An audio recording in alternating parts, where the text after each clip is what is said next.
and to the republic for which it stands, one nation, under God, indivisible, with liberty and justice for all. Okay. All right, before we go any further here, I'm gonna ceremonially swear in honor of board. How about that? So I suppose we should stand. Okay. Do I need to bring my first one? It's one paragraph you're gonna do, so, okay, you can repeat after me. I swear that I will support the Constitution of the United States and of this state. I swear I will. Okay. I'm gonna read. Okay, you want, just go ahead and read it. Okay. You okay? World. Very bottom, Very very bottom, last one. very bottom. Okay, yeah. I swear that I will support the Constitution of the United States and of this state, and that I will discharge faithfully the duties of this office of school board member of the Independent School District number 2180 to the best of my judgment and ability. All right, thank you. Welcome aboard. Welcome. Glad to have you. Okay. Now, Now I can say yes. So yes, raise your hand and you can, all right. Okay, we're going to do, approve the agenda here. I need a motion. So moved. Deb, second. John, okay. Those in favor of approving the agenda, say aye. Aye. Aye. Those opposed, nay. Right, that carries. Okay, now, 4.0 is the annual reorganization and the election of officers. And we will start with the office of chair. So, are there any nominations for the office of chair? I will nominate you, Julie. All right. Are there any other nominations for chair? And I'll ask again, any other nominations for the office of chair? Okay, I'll second the motion and when the nomination cease. we can do that. All right, those voting aye, let's just do it by show of hands. All right, guess I'm chair. All right, next is the office of vice chair. I will now accept nominations for the office of vice chair. And I will nominate Deb Burnett. Do we have any other nominations for vice chair? Third round, any nominations for vice chair? All right, we will close the nominations. Those in favor of Deb Brandt for vice chair, raise your hand. All right, congratulations, Deb. Next, we have nominations for the office of clerk. Any nominations? I'll nominate. All right, Carmela's been nominated. Are there any other nominations for clerk? All right, third time, any nominations for clerk? All right, if not, I'll close those nominations and we'll vote. Those in favor of Carmel, raise your hand. Congratulations, Carmel. All right, next is the nominations for the office of treasurer. So do we have any nominations for treasurer? And I will nominate John.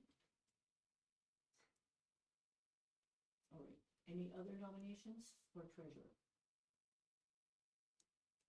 All right, I will do it a third time. Any nominations for treasurer? If not, we'll close those nominations. Those in favor of voting for John, raise your hand. All right, congratulations, John. All right, 4.2, appointment of committees.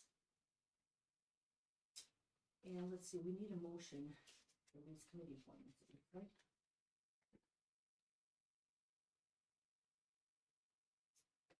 I can do that. I was wondering, do we maybe just go through the list first and just see if people are willing to stay in their current committees and then with Scott's on? Well, what do we have to do the motion first and then have the discussion and then vote maybe? Well, we could, but the motion says to appoint the board members as listed. Yeah. Right. So it's almost like we need to have a little discussion first. Yeah, I'm okay with the committees I'm on. Does anybody else have any thoughts about wanting to change? We need to, fill the transportation one because that was Scott's. Yeah, and I'm willing to stay on the same committees that I've been on too. Okay. It looks like Scott was just on the transportation committee. And what does it look like? Well, we haven't had a transportation meeting in a long time. My dad is a bus driver. I got a little hint. And a darn good one, because Yeah. I used to be on it, but that's when we, still had busing running between the various schools, so, is it talking about like the contract and stuff, and also if there's issues Yes. or? Just renewed for 5 years. great. It'd be a very easy one to be on. Yeah, and we sometimes had conversations about where we pick up children and different things, if it was an issue, that kind of thing. So, it's not a lot of meetings at all. So, I mean, if you do want to do that, then. Sure. Okay. I'm willing to stay on community ed and also the legislative liaison. Okay, how about you, Mark and John? Yeah, I'm fine with one. Are you fine with what you're at? Okay. good. All right, well, then I guess we've got them all covered there. So now we'll take the motion to appoint the board members to committees as listed below, so. Who'd like to make that motion? I'll make that motion. Mark? I need a second. Second. Is that you, John? Yep. Those in favor say aye.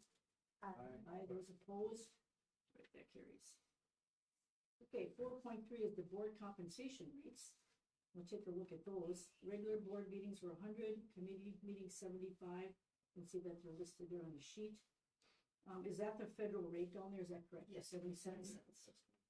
Okay. All right. Anybody have any ideas about these numbers? Should we leave them the same? Do we want to make any changes? I think they've been the same for many years. I don't know if there's any reason to change it. Yeah, yeah. I think But we're it on seems par with- comfortable with Right. Okay, all right, so let's have a motion then to accept those compensation rates. I'll make that motion. Okay, Carmel, I'll second. second. Deb, okay. All right, if there aren't any other questions, those in favor say aye. Aye, those opposed nay. Okay, official designation, this is banks and newspapers and those types of things. Citizens Alliance Bank is a depository. Meeting dates are the second Monday of every month in the boardroom here at 6 o'clock. Our official newspapers are the Clear City Herald. Notification methods also include the McCray website, and our legal counsel is Kennedy and Graven. Those are still all correct, Kim? Okay. And do we Anybody still have questions? it that if the meeting date has to be postponed for whether? We made that policy and that goes until it's revoked. Okay. Okay. And then all those rules about, hosting a meeting, if somebody's gonna be remote or something, all still applies. All right, would somebody like to make a motion to accept those official designations? I can make that motion. Okay, Carmella? I'll second it. Okay, those in favor of accepting those official designations, say aye. Aye. Those opposed, nay. Right, that carries. Okay, 4.5 is signature authorizations. And electronic fund transfers, we have Kim Sandry, the business manager, Tim Beesman, accounts payable and student activities, Nicole Crane-Meyer is the payroll and purchasing. Treasurer is John, chair is myself. Other accounts is Kim Sandry, the business manager, Tim Beesman, accounts payable, and Nicole Crane-Meyer for payroll purchasing. Any discussion or question on those? All right. I need a motion to accept signature authorizations. I'll make that motion. Is that you, Mark? Yep. Second, Second. John. Okay. Those in favor of accepting our signature authorizations, say aye. Aye. Those opposed, nay. All right. Safekeeping investment securities, number 4.6. This is to authorize the business manager to make investments in federally insured or secured accounts which will yield the greatest interest rates and approve United Bankers Bank as safekeeper of Citizens Alliance Bank's pledged collateral as required by Minnesota Statute 118A.03, followed by discussion and vote. So, anybody have any questions on this data? Is this this is our normal bank and nothing's changed there? Okay. All right, so could I get a motion for the safekeeping investment securities? So moved. John, second. Second. Carmel. All right, those in favor say aye. Aye. Those opposed, nay. Okay, that carries. All right, I guess we are down to public comment. There is none tonight. Down 6.0, approval of the consent agenda. I need a motion. I'll make the motion. Okay, Carmel, second. I'll second that. Great. Anybody have any questions about what's there? Just had a question, a couple things on the budget. When I was looking at it, if I'm reading it right, year to date, we should be at around 50%, and some of the things are at 93% of the budget, 102%. It was more, sorry, I can't get it to rotate for me, so I'm kind of like at a crick in my neck. In the elementary and secondary regular instruction, what is that and what is our plan? Because we've got another 6 months of, now until the end of June with our funding year. What is causing that we're in the hole, that we're overspent? I would have to look at it again. Some of it is items that have been purchased and Yeah. it won't be purchased any longer. Yeah, like all the curriculum in the summer and a lot of the supplies that the teachers order are all ordered in July, so they have them for the beginning of the year. And I still have to adjust the budget because So that was purchased early on and it just carries on through the whole year. yeah, It's like that's all why the money gets spent up front. workbooks, all the, yeah, it's upfront Okay. spending on. Okay. Some of those might have been at 93% for a while. Yes, I noticed that, yeah. Okay. All right. Because several teachers had used up their budgets already. Yeah. So, Thank you. yeah. Anybody else got any other questions?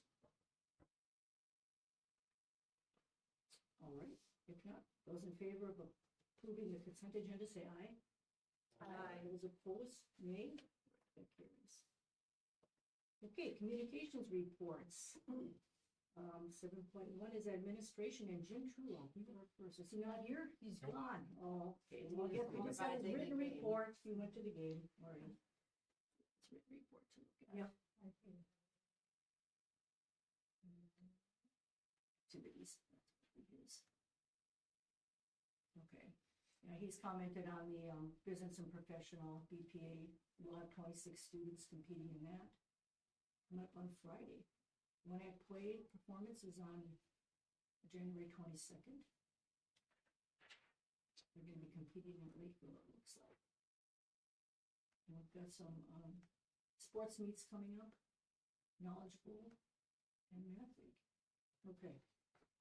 We'll move on to 7.12, Todd Bertram, you're next. All right, I'll be pretty quick tonight. A lot of these items are gonna come up next month, so we'll be able to report on the REDAC, fast bridge testing, some of the MCA prep that's coming up. I've got my letters training on Wednesday, and the staff will do their Unit 3 on Friday. So we continue to be on track with that. Probably in another month or so, Mr. Wheatley and myself will start looking at phase 2, which would be the kind of 4th through 12th grade. We've got a lot of our 4 through 5 already kind of signed up, as well as high school special ed. So we're already kind of ahead of that, but begin that next phase 2 process, which hopefully will just be a year, depending on which program that we look at. So we'll keep working on that. We're on the last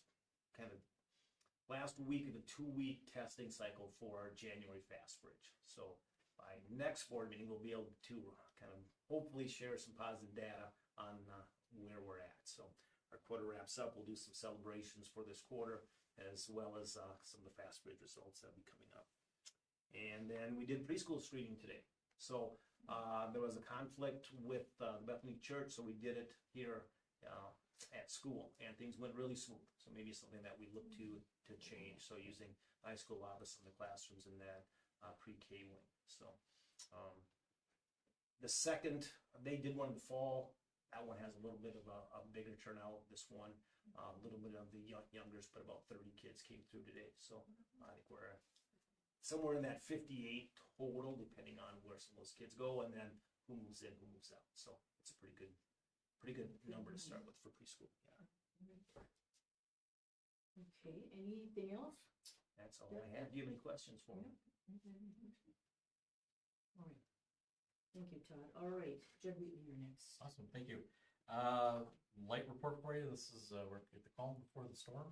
And, so we're hitting the ground running right now had some meetings that set up. So right now we're at the point where we're throwing things against the wall and seeing what sticks. We're just coming up with ideas. We're brainstorming lots of different things about things we could do to improve. And then trying to gain some feedback on that. So as we get into course registration coming up, we have the registration booklet, or the course booklet actually has been given to the teachers so that they can tweak any course offerings that they have. I always try to encourage people to come up with something new, something innovative, and make it fun to teach. I mean, it's not always fun to teach the same thing over and over and over again. If there's a good idea that you can have and you can implement it, let's do it. And so we've got to get that ready, and then we have our course registration fair, to where we have the teachers and outside agencies come in and talk to the kids about different things. So we have like Midwest, they'll come in. We have the CEO program, which is we're thankfully back and active in again. We have them come in and present to the kids, and just try and keep the interest up so we can get as many opportunities out there for our students as possible. And then the really big thing hits is like between now and registration, we're looking at 6 weeks. So we have a lot of things to make sure we get wrapped up and buttoned down before we get to the conferences, because the conferences are on February 27th and March 6th, and registration will happen at conferences. So it's always good to get parents in and have them, what, tell me more about this class. The kids are like, I just want to register and be done. And so we've got that going on. And then one thing I want to highlight, Ms. Brisley is having a FAFSA parent night. And so always good to get parents to come in that maybe have questions about getting signed up for student loans and those kinds of things, get that taken care of. So be able to provide that service to families is always a good thing for us. So with that said, last thing, welcome. Hey, absolutely. You have any questions for me? You know, you get students asking for particular courses or be showing an interest in specific things. You do. Okay. At times, yeah. Yep. Okay. That's good. So try to gauge how much interest that would be. It's something we can add. And really what we do is we take those numbers of the interest, and then Ms. Brisley and I have to have some sometimes tough conversations and go, okay, we don't have the numbers to support this class and this class, and then I have to sit down with the teachers and talk to them about what our needs might look like and kind of the rationale behind some of that decision making. Yeah, a trendy conversation with the students this last year was they would like to have a meat cutting class. So there's a handful of such schools in Yes. southwestern Minnesota that have they have invested in the stainless steel and countertops and the certain saws and things like that. And so that was Strauss said, when are we gonna have this? There was a traveling trailer that you could timeshare kind of, and have it at your school for a certain amount of time to be able to cover that class. Oh, that's great. Yeah, super neat. Yeah. Debbie, you had something for me? Yeah, just, sorry if I missed it, but you talked about you're getting input to improve, and I didn't catch improve on what? Was it the student side of it, or was it? Course offerings, what we Course can offerings. do. Just bear with me for a second. I'm sorry, school. One of the most powerful things that was ever said to me was by a superintendent, and she said to everybody at a workshop, I want you to take one thing that you do in class and make it interesting for yourself. I'm giving you permission to do that. And all you need to do is tell me what you did, and then tell me how it went. And it might fail spectacularly, but at least you tried something different. And so having that permission to go outside the box and to say it's okay to fail, and even modeling that for our kids is something that's important. And I've told the story 4 dozen times since I've been here. That's a good conversation to have, because as educators, it's easy to say, well, I have to cover the standard, I have to cover this. Yes, you have to cover the standards, but you can do it and enjoy your job at the exact same time. And sometimes, we all know, you get into, I like to say, there was one time I got into a fight with my wife as we were both getting into our vehicles. That was a tough day to come to work. And it's okay to be a human and to say, this is who I am at my job. And so why not make our jobs fun and make it interesting to us? That's okay. So that's one of those elements. It's like, if there's a class you've always wanted to teach, let's make it happen. Let's see if we can get the kids interested in it. So that's where that registration fair comes in. So When was the FAFSA meeting? It is the evening of the 22nd this month. Any other questions for Joe? If not, we'll move on, and Josh, you're next. All right, well, good evening to all. I too, and the district has been working with Mr. Wheatley and Mr. Bertram to prepare for next year. You know, not only looking at class sizes, but also too, you know, looking at who are our staff, who will they be? We do have a handful of staff, teaching staff that are out of field placement. And when you have out of field placement, there's certain rules that Pellsby, you know, requires you to follow. So in terms of posting things, so let's say if we were looking for a new math teacher and we simply could not find one, the first time you have somebody out of field, you only have to post it for 15 days. But if the second time, the third time, or multiple times, it has to be posted for 60 days. And then you have to prove to Pellsby that you've done your due diligence to find somebody who's fully licensed in that area. So we do have a handful of teachers that are out of field placement. With out of field placement, those teachers can only use 5 years of out of field placement during their entire career, and not consecutively. It could be 10 years ago they had one, last year they had one, you know, then they'd have used up 2. COVID was excused, so if you had an out of field COVID year, that did not count. And now it's challenging to share this, but the last 2 years, just because of teacher shortages, last year and the year before also did not count for out of field placement. So those people were given that grace. So just working with Mr. Bertram and Mr. Wheatley just to make sure we have fully licensed teachers in those areas. And if they aren't currently, how are we going to get them to that point before next fall?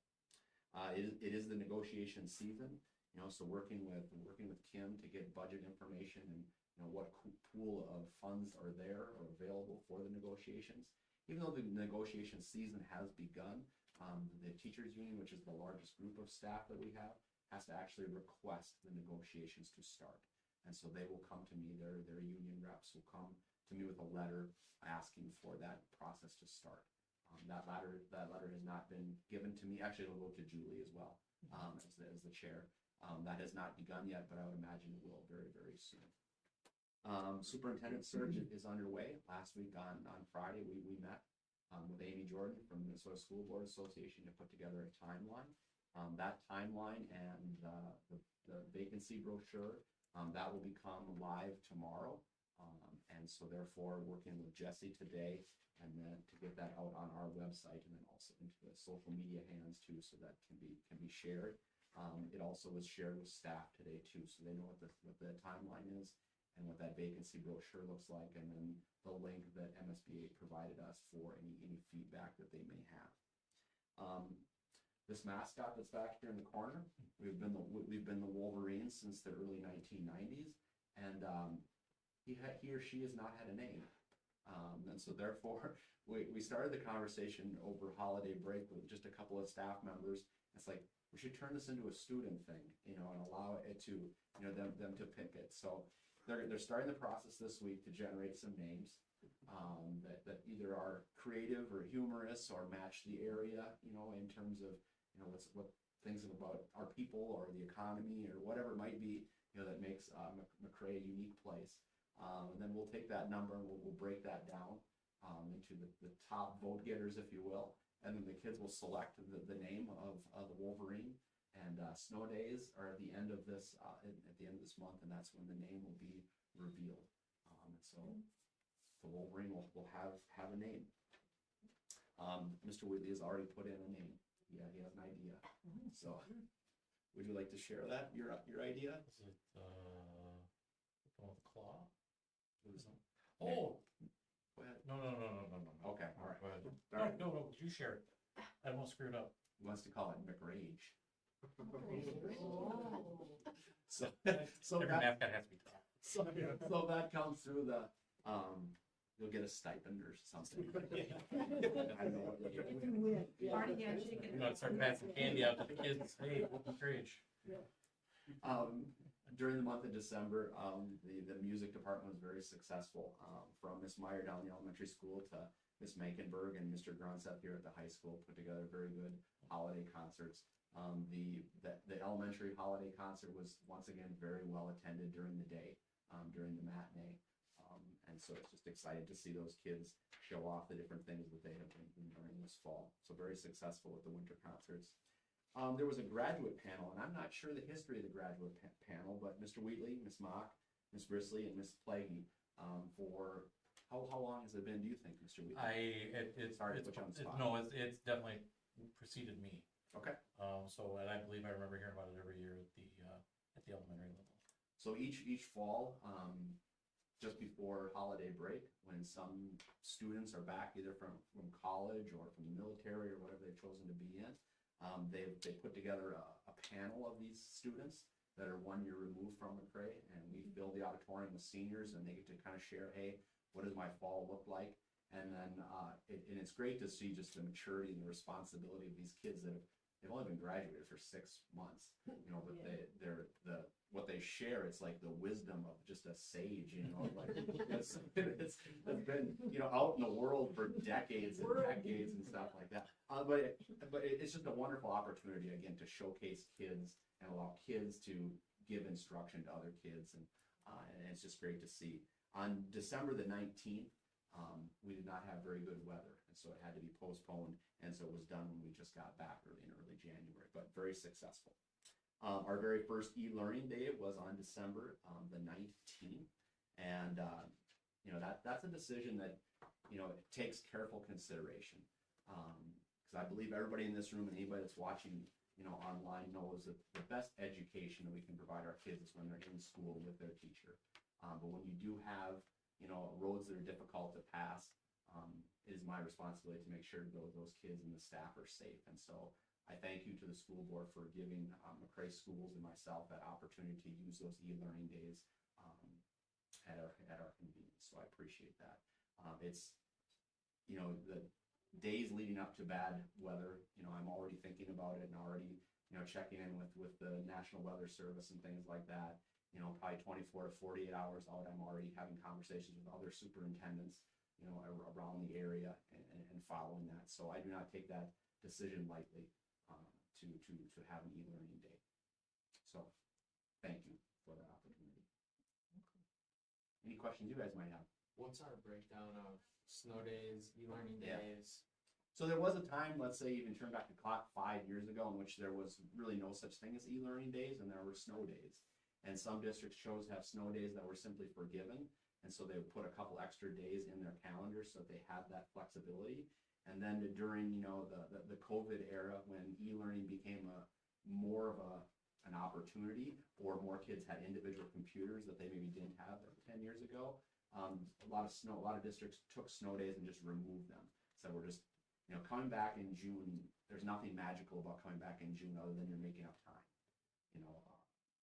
The education on like a June 6th or something like that is not, it's not wonderful. It's just a stretch of days. So McCray has chosen to have, the state allows you to have 5 e-learning days.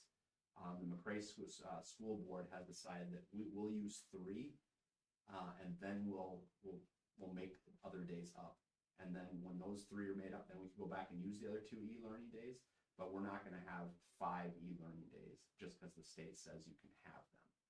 And so Mr. Wheatley and Mr. Bertram, they put together a school calendar each year in which there are some days that are designated that if we've already used our 3 e-learning days by this date, we're coming to school on that day. So they're built in. And if you're curious, if you go onto the website, the calendar has they're shaded kind of a pink color. Those would be the makeup days. Does that answer your question? Absolutely. Okay, yeah. Just curious about negotiations too. It's a son of a gun not knowing anything about this new paid family medical leave. Yeah. About what is the cost going to be, even though it's split 50-50, but what is the cost going to be to our district? It's very hard to plan. So is there a way that in negotiations that we can at least visit with staff saying, until we know this, I'm really disappointed that the state hasn't come out with something yet for budgeting purposes, because it's less than a year away now and whatnot. But, That certainly will come up in conversation. It's so difficult when the legislature changes the law, to meet the calendar, January 1st, because that's in the middle of a school year, and it's the middle of a school contract, so that is difficult. What that forces schools to do is have memorandums of understanding or an MOU to open that contract back up to change it. So, yeah, I appreciate that. I hope we have that conversation. Yeah, but it's extremely difficult to plan for.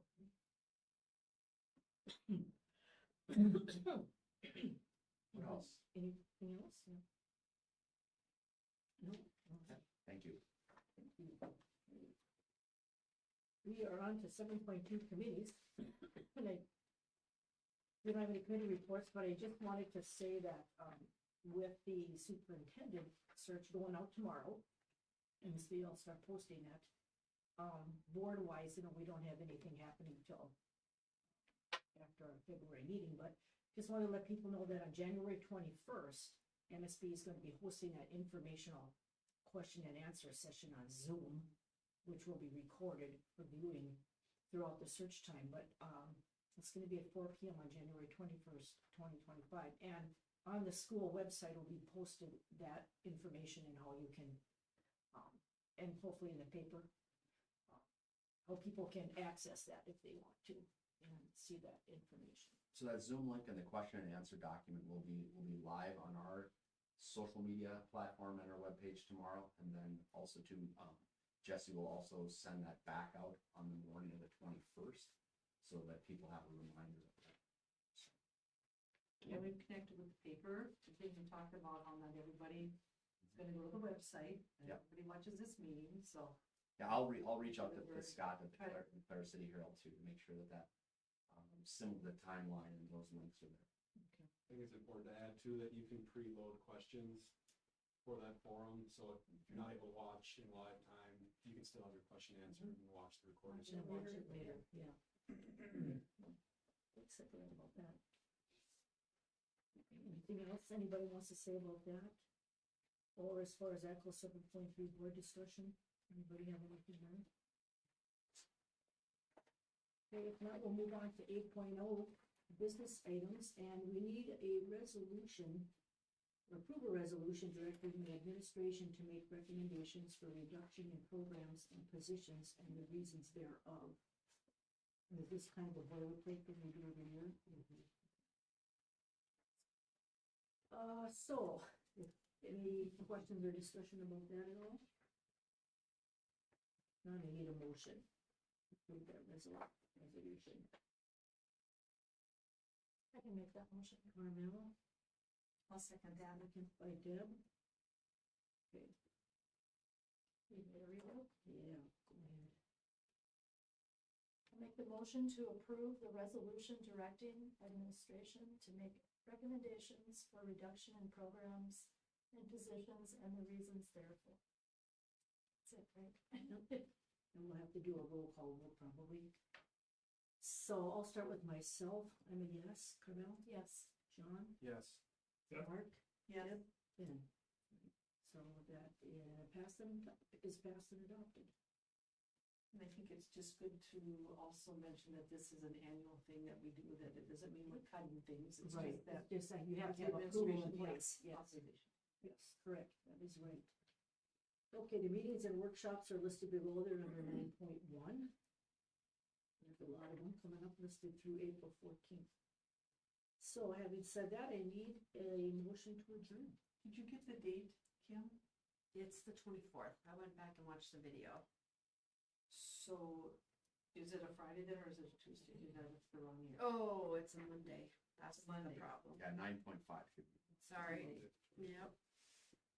Oh, it should not be Friday. Okay. And the 24th is correct? The 24th is It's correct, but but it it's is a Monday. Okay. Mhm. That's, I'll make a motion to adjourn. All right, Deb, second. Was that you, John? All right. Those in favor say aye. Aye. Those opposed?